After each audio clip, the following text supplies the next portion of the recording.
Hello friends, my name is Shreya Gupta.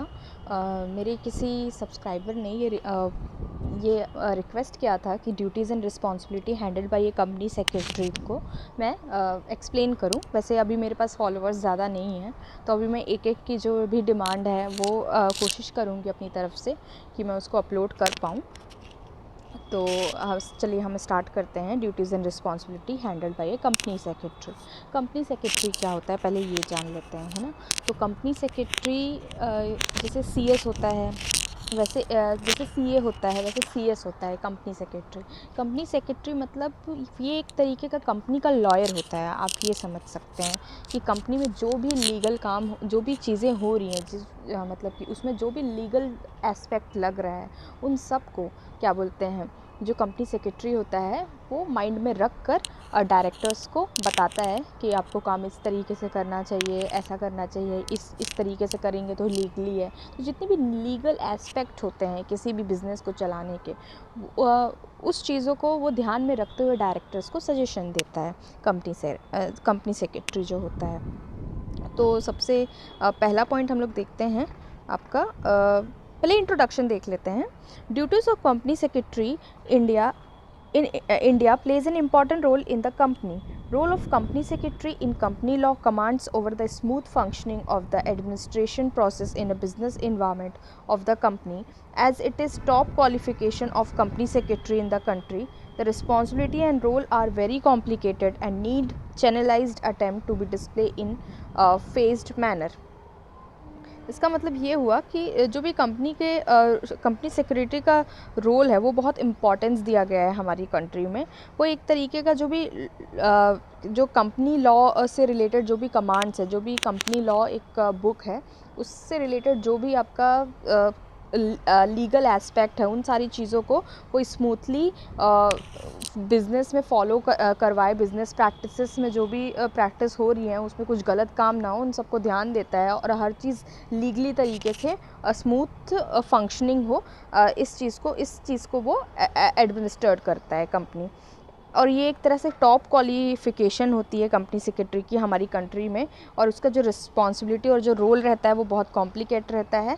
और इस चीज़ को हमको स्मूथ करने के लिए हमको बहुत अच्छी तरीके से, क्योंकि कुछ भी हो सकता है, कोई भी इलीगल चीज़ें हो सकती हैं कंपनी में, या हम डायरेक्टर्स कुछ गलत डिसीज़न ले सकते हैं जो शायद लीगल इन्वायरमेंट के हिसाब से सही नहीं है। तो ये थोड़ी सी इसीलिए थोड़ा कॉम्प्लिकेटेड होती है। After the Companies Act 2013, the role of company secretary in India has become very important. ठीक है, अगर हम देखें तो कंपनीज लॉज 2013 अभी आया हुआ है, जो नया सबसे रिसेंट में है। तो इसमें जो कंपनी सेक्रेटरी के आपके वो लिखे हुए हैं, जो भी उसके रिस्पॉन्सिबिलिटी लिखे हुए हैं, उस रिस्पॉन्सिबिलिटी से जो कंपनी सेक्रेटरी है वो अब द कंपनीज एक्ट 2013 में बहुत एक इम्पॉर्टेंट पर्सन हो गया है। उस हिसाब से जो रूल्स हैं आए हैं अभी नया।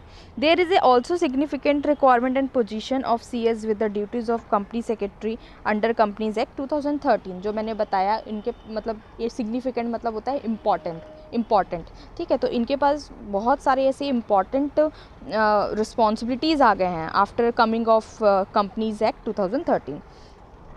तो few roles and responsibility of a company secretary. तो पहला जो रोल है वो है गाइड, है ना। CS work as an adviser by suggesting the role and power of the chairman and director of the company. तो जो कंपनी सेक्रेटरी होता है वो एक एडवाइज़र के रूप में काम करता है, एक गाइडेंस के रूप में काम करता है कंपनी में। किस तरीके से सजेस्ट करके रोल और पावर, जो भी कंपनी का चेयरमैन होता है या डायरेक्टर होता है, उसको उसके जो रोल होते हैं एक कंपनी में, एक डायरेक्टर होने के, एक चेयरमैन होने के, उसको वो सजेस्ट करता है। फिर सेकंड पॉइंट है कंपनी सेक्रेटरी ऑडिट। तो सबसे पहले देख लेते हैं ऑडिट क्या होता है। ऑडिट मतलब होता है कि जो भी आप अकाउंटिंग के वर्क कर रहे हो स्टार्टिंग से लेके एंडिंग तक, उसको जब आप फिर से रीचेक करते हो ना कि सारी चीज़ें जो भी प्रोसीजर फॉलो की गई हैं वो पूरे, आई एम सॉरी गाइस, वो पूरे करेक्ट हैं, रिलायबल हैं, विश्वास करने लायक हैं या नहीं, जब आप उसको रीचेक करते हो, री एग्ज़ामिन करते हो ना, तो उसको हम ऑडिट बोलते हैं। तो CS जो होता है वो मेक श्योर करता है कि कंपनी के जो भी अकाउंटिंग प्रोसेस हुए हैं, जो भी ऑडिट वगैरह हुए हैं, वो सारी चीज़ें ठीक हैं या नहीं हैं। चलो इसको हम लोग पॉइंट में पढ़ लेते हैं। CS make ensure that the company is following the law and guidelines explain in the memorandum in order to make the easy functioning of the organisation. ठीक है, तो मेमोरेंडम ऑफ एसोसिएशन कंपनी का एक document होता है, बहुत important document है। जब कंपनी बनती है तब सबसे पहले जो डॉक्यूमेंट रहता है, एक तरीके से बोलने या one of the important document जो रहता है वो मेमोरेंडम ऑफ एसोसिएशन रहता है। मेमोरेंडम एसोसिएशन आप बोल सकते हो कंपनी की गीता की तरह है एक तरह से, जिसमें आपका पूरा डिफ़ाइन रहता है कि आप कंपनी में कितना पैसे, मतलब किसी भी कंपनी में आप ज़्यादा से ज़्यादा कितने पैसे इस कंपनी में लगा सकते हो, उठा सकते हो। इसमें सारा मतलब आपका मेमोरेंडम में कंपनी का पूरा एड्रेस, बायोग्राफी पूरी कंपनी की जो दी रहती है वो मेमोरेंडम में दी हुई रहती है। ठीक है, उसके जो बेसिक प्रिंसिपल्स होते हैं एक तरह से आप समझ सकते हो, उसका पूरा बायोग्राफी एक तरह से मेमोरेंडम में। तो मेमोरेंडम के हिसाब से जो भी गाइडलाइन, जो भी लॉ और गाइडलाइन मेमोरेंडम ऑफ एसोसिएशन में एक्सप्लेन की गई है, CS मेक श्योर करता है कि कंपनी उस तरीके से परफॉर्म कर रही है कि नहीं कर रही है। ठीक है, जैसे as per the rule mention in section 204 of the companies act 2013, it is not only a role but the duty of CS to execute such audit of prescribed and listed company। ठीक है, तो अभी जो नया rule आया है 2013 का companies act का, उसके सेक्शन 204 में ये सिर्फ नहीं दिया गया है कि सिर्फ उसका रोल नहीं है, बल्कि उसकी एक ड्यूटी भी है कि CS एग्जीक्यूट करे, ये देखे कि जो ऑडिट्स हो रहे हैं वो एक प्रिस्क्राइब्ड मैनर में हो रहे हैं या नहीं हो रहे हैं। ठीक है, जो भी क्या बोलते हैं कंपनी मतलब जो भी प्रिस्क्राइब, जो भी आपको डायरेक्शन दिए गए हैं कि इस कंपनी में इस तरीके की ऑडिट होनी चाहिए, तो उस तरीके से वो चीज़ फॉलो हो रही हैं या नहीं हो रही हैं। ठीक है, CS की ये ड्यूटी है, ना कि सिर्फ बस रोल है। तो हम 2 पॉइंट पढ़ लिए। एक वो गाइडेंस की तरह काम करता है चेयरपर्सन और डायरेक्टर के लिए, उनको सजेस्ट करता है उनका रोल और पावर, और दूसरा जो कंपनी सेक्रेटरी रहता है वो ध्यान देता है, मेक श्योर करता है कि जो भी लॉ और गाइडलाइंस मेमोरेंडम ऑफ एसोसिएशन में एक्सप्लेन है, क्या बोलते हैं, उस हिसाब से आपका ऑडिट हो रहा है या नहीं होता है, वो मेक श्योर करता है। ठीक है, आप थोड़ा सेक्शन भी लिख सकते हो अच्छा बनाने के लिए कि according to section 204 of the companies act 2013, ये थोड़ा याद कर सकते हो, इससे थोड़ा आपका अट्रैक्टिव लगेगा पॉइंट्स। ठीक है, it is not only the role, उसको कोर्ट्स में कर सकते हो, but the duty of CS to execute such audits of prescribed and listed company, है ना। लिस्टेड कंपनी वो होती है ना जो शेयर मार्केट में लिस्ट है ना। जो शेयर मार्केट आप सुने होंगे ना, उसमें बहुत सारी कंपनी रहती है जिसमें सब पैसे लगाते हैं, तो वो कंपनी लिस्टेड कंपनी कहलाती है। थर्ड वाला जो रहता है,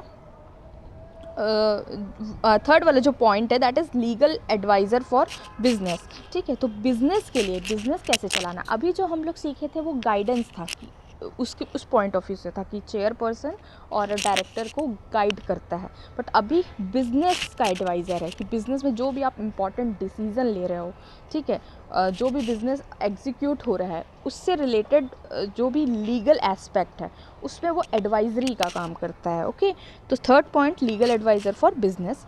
the company secretary forms know the law of company very well and work as a legal adviser for the executive. ठीक है, तो जो कंपनी सेक्रेटरी रहता है वो ऑलरेडी वो CS इसलिए कहलाता है क्योंकि वो बहुत पढ़ाई करके आया रहता है, जो भी लीगल एस्पेक्ट होते हैं कंपनी से रिलेटेड, जो भी लॉ होते हैं, रूल्स होते हैं, ठीक है, तो वो बहुत अच्छे से जानता है। He knows the law of the company very well and इसीलिए वो वर्क करता है as a legal adviser for the executive. ठीक है, एग्जीक्यूटिव जो भी होते हैं, एग्जीक्यूटिव मतलब होते हैं जो डिसीज़न लेते हैं कंपनी में, जैसे उनके बोर्ड्स ऑफ डायरेक्टर्स हो गए, आपके क्या बोलते हैं चेयरपर्सन हो गया, CEO हो गया, जो भी आपकी कंपनी का है, तो वो सब एग्जीक्यूटिव कहलाते हैं। एग्जीक्यूटिव वो जो कंपनी में मेजर डिसीजंस लेते हैं, ठीक है, उसको एग्जीक्यूट करवाने का काम करते हैं, तो वो उनको एडवाइस करता है।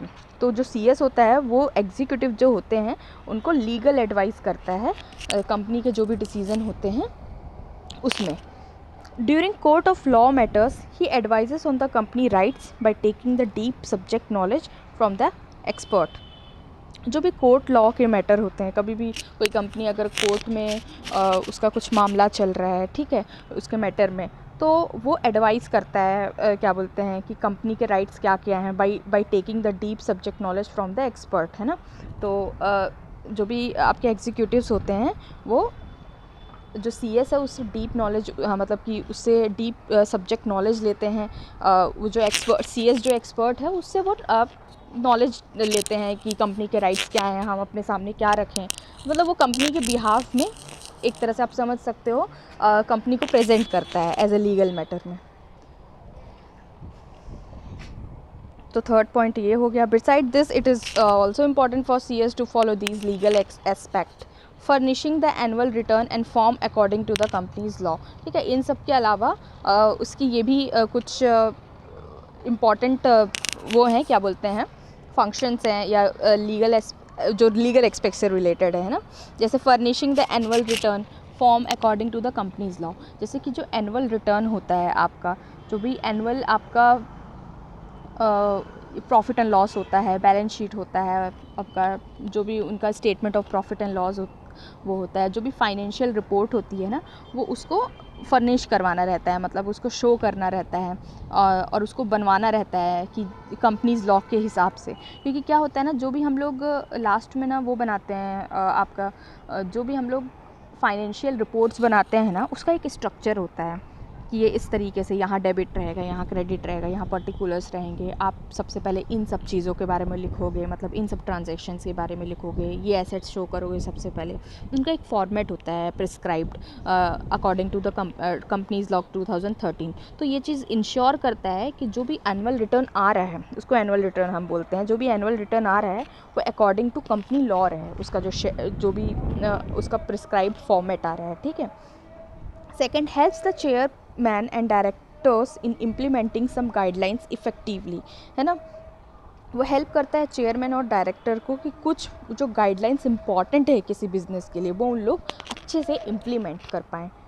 CS check the legal necessity required for the equipment concerned to share certificate. ठीक है, वो ये भी देखता है कि जो भी आपके बिज़नेस में जो इक्विपमेंट्स आ रहे हैं, जो ह्यूज एसेट्स आ रहे हैं, मशीनरी हैं, कुछ इक्विपमेंट्स हैं, तो वो उससे रिलेटेड जो भी पेपर वर्क है वो सारी चीज़ फुलफ़िल, कोई बिज़नेस उसमें फुलफ़िल हो, ऐसा ना हो कि आगे चलकर उनके ऊपर कुछ केस वेस हो जाए। ठीक है, उस इक्विपमेंट के रिलेटेड अगर उनके पास कोई लाइसेंस नहीं है तो ये सारी चीज़ें वो मतलब कि ध्यान रखता है, चेक करता है कि जो भी इक्विपमेंट से रिलेटेड नेसेसरी सर्टिफिकेट्स हैं वो उसके पास हैं या नहीं है।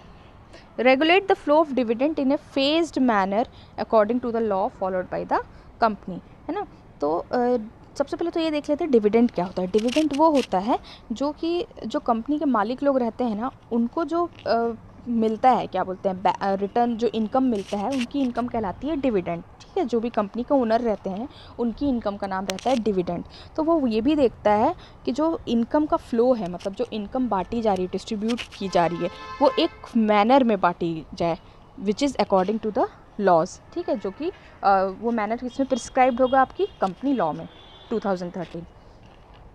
तो वो ये चीज़ ध्यान रखता है। Link between inter and intra company work. Inter और इंट्रा कंपनी वर्क क्या होता है? देखो, इंटर कंपनी वर्क वो होता है क्या बोलते हैं, enter a company secretary play a role of connection between the investor, boards of director and authority who work इन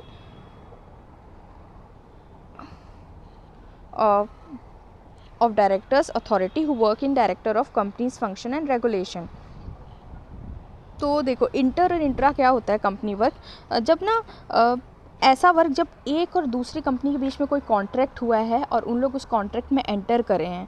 ठीक है, दो कंपनी इन्वॉल्व हैं और दोनों अलग अलग हैं, पर इन लोग किसी कॉन्ट्रैक्ट के थ्रू एंटर हुए हैं, तो वो होती है inter company work. Intra company work क्या होता है ना, कि अपनी ही कंपनी के अंदर में समझ लो अलग अलग आपके हेडक्वार्टर्स हैं, मतलब एक कंपनी आपकी समझ लो भोपाल में है, एक कंपनी आप समझ लो दिल्ली में है, तो आपका सेम कंपनी है पर उसका जो ऑफिस है वो अलग अलग जगह पे है, उसका जो बिज़नेस है वो अलग अलग स्टेट में हर जगह फैला हुआ है। तो वो होता है इंट्रा, अपनी ही कंपनी के अंदर में जो वर्क होता है उसको हम इंट्रा कंपनी वर्क बोलते हैं। और इंटर कंपनी वर्क मतलब जो दूसरी कोई बिज़नेस है, हमारी बिज़नेस है, हम लोग किसी कॉन्ट्रैक्ट के थ्रू, जैसे समझ लो हमारा कुछ कार वाली कंपनी है और एक पेंटिंग वाली कंपनी है, तो हमको अपने जितने भी एसेसरीज़ हैं कार के उनको पेंट करवाना है, तो हम किसी पेंटिंग कंपनी के साथ कॉन्ट्रैक्ट में आ रहे हैं, तो वो इंटर कंपनी कॉन्ट्रैक्ट हो गया, इंटर कंपनी वर्क हो गया। इंट्रा कंपनी मतलब समझ लीजिए कि हमारे क्या बोलते हैं, कुछ कार के ऐसे पार्ट्स हैं जो भोपाल में बनते हैं, कुछ कार के ऐसे पार्ट्स हैं जो दिल्ली में बनते हैं, कुछ गुड़गांव में बनते हैं। तो ये जो हमारे बीच में जो वर्क रहेगा that is known as intra company work. और now see, a company secretary play a role of connector between investor, board of directors and authority who work in the direction of companies functioning and regulation। ठीक है, तो हमारी company में हम जानते हैं बहुत सारे लोग होते हैं, जैसे जो इन्वेस्ट कर रहा है, बोर्ड ऑफ डायरेक्टर्स जो मीटिंग में बैठते हैं, है ना, जो मेन होते हैं, जो अथॉरिटीज़ होते हैं, मैनेजर होते हैं। तो हम वो मेक श्योर करता है कि सारे लोग जो वर्क कर रहे हैं वो वर्क ना एक डायरेक्शन में हो, है ना, जिससे डाइवर्स ना हो कि कोई और डिसीज़न ले रहा है उसी कंपनी के लिए, कोई इंसान और कोई डिसीज़न ले रहा है। तो वो मेक श्योर करता है कि ये सारे लोगों का जो वर्क है वो एक ही डायरेक्शन में जाए, ठीक है, रेगुलेशन के हिसाब से। 5th पॉइंट है keep record of legal work. Keep record of legal work. The professional company secretary of India maintains the information regarding investors, shares, directors and member in a record. तो इसमें बोल रहा है कि ये लीगल वर्क का जो भी रिकॉर्ड होता है उसको रखता है। तो सब इसमें 5th पॉइंट जो है वो रिकॉर्ड, एक तरह से आप बोल सकते हो कि जो लीगल वर्क का रिकॉर्ड, उसका ये फंक्शन है कि वो जो भी लीगल वर्क्स उसने किया है वो या जो भी डायरेक्टर्स किए हैं उनका उसको रिकॉर्ड रखना पड़ता है। कभी भी कुछ प्रॉब्लम हो तो वो उसको शो कर पाए एज ए एविडेंट। तो the professional company secretary of India maintains, तो वो एक तरीके का मेंटेन करता है इंफॉर्मेशन, किनका, इन्वेस्टर का, शेयर्स का, डायरेक्टर का, मेंबर और मेंबर इन अ रिकॉर्ड, जो भी मेंबर्स होते हैं आपके मतलब कि ओनर्स होते हैं कंपनी के, तो इनका आपका एक तरह से रिकॉर्ड रखता है। तो आप ये keep record of legal work उसमें एक्सप्लेन कर सकते हो कि रिकॉर्ड मेंटेन करता है, और ये नाम लिख सकते हो 4-5, तो आपका एक हो जाएगा। Link between inter and intra company work, explain कर सकते हो इंटर कंपनी वर्क क्या होता है, इंट्रा क्या होता है, और ये बोल सकते हो कि वो देखता है कि जो भी कंपनी के अंदर सारे लोग हैं उनका जो भी वो है, आपका क्या बोलते हैं, एफर्ट्स है, वो एक ही डायरेक्शन में जाए अकॉर्डिंग टू द रेगुलेशन। ये इसमें एक्सप्लेन कर सकते हो। फिर जो मैंने और point, legal adviser for business, कि एग्जीक्यूटिव के लिए एज ए लीगल एडवाइज़र काम करते हैं, है ना। जो भी कभी भी कुछ भी कोर्ट वाला मैटर आता है तो क्या बोलते हैं, जो भी एग्जीक्यूटिव होते हैं वो कंपनी सेक्रेटरी का क्या लेते हैं, उसकी जो भी सब्जेक्ट नॉलेज है उसमें जो एक्सपर्टाइज़ है उसका उन लोग क्या लेते हैं, क्या बोलते हैं, सजेशन लेते हैं, एडवाइस लेते हैं। सेकंड वाला कंपनी सेक्रेटरी ऑडिट पहले बता सकते हो ऑडिट क्या है। ऑडिट मतलब जब आप अकाउंटिंग, जो भी आपकी अकाउंटिंग है उसको जब आप रीचेक करते हो तो वो ऑडिट होता है। और according to section 204 companies act के हिसाब से ये सिर्फ रोल नहीं, ड्यूटी है सीएसकी की ऑडिट को चेक करना कि वो प्रिस्क्राइब मैनर में है या नहीं है ना।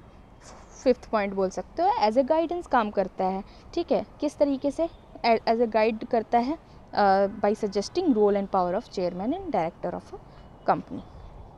तो मैं एक ही शॉर्ट में वीडियो बनाई हूँ क्योंकि आप बोले थे कि कल मेरा एग्ज़ाम है, तो बीच में जो भी मिस्टेक हुई होगी बेटा उसको थोड़ा सा इग्नोर करना, क्योंकि मैं उसमें एडिट बिल्कुल नहीं कर पा रही हूँ क्योंकि बहुत ज़्यादा इमरजेंसी हो गई ना इस वीडियो की, दैट्स वाई।